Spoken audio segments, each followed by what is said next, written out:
and welcome back.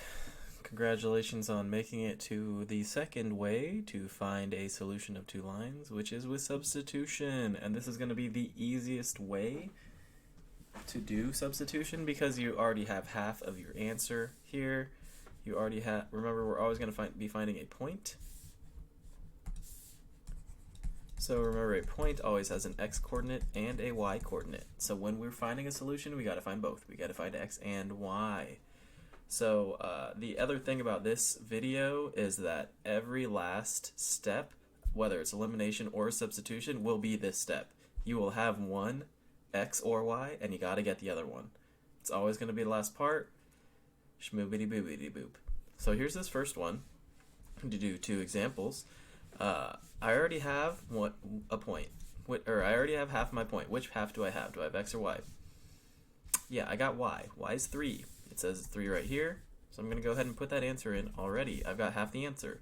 If I was testing or you were testing on this, you would have half the answer already. Good job.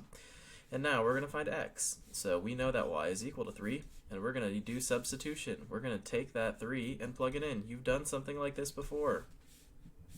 So what's going to happen? Now instead of y, we're going to have a 3. But everything else is the same. Our 2 is the same. Our multiplying is still the same. Our negative 4 is the same. And we're just going to solve out normally.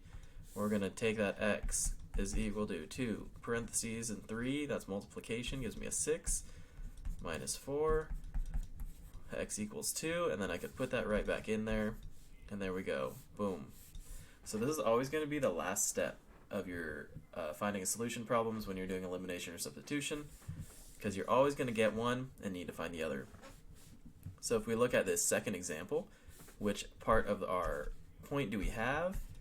Yeah, we already have x, and x is negative 7, so I could put that into my answer already. And then what are we going to do? We're going to take that negative 7, and we're going to substitute it in. Even though y is equal to negative 3 parentheses x plus 5, that's okay. We still can just get that x, negative 7 into that x. So that when we write the exact same y thing out, expression and equation, we can replace that x with negative 7. And everything else is still the same. So go ahead and pause and look.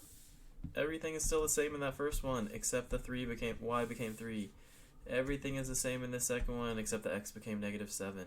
So look for what you have. Y is 3, x is 7, and plug it into that other equation. And what's going to happen? Well, I'm going to use my order of operations and simplify this inside and get a negative 2, because I got opposite signs in adding and subtracting, so that means I could subtract, keep the sign a larger number, and then I'm going to multiply out. Negative times a negative, same signs in multiplying, always gives me a positive, so I'm just going to get that 6. I'm going to put it into my answer, and shmoobity boobity boop. This is going to be the last step of substitution and elimination. I hope you get used to it. Take it slow at first. Get used to just plugging in that number, and then we'll move past that, and you'll be able to do way more. But you gotta walk before you can run, unless you're like, I don't know, some sort of weird running robot. Alright, bye.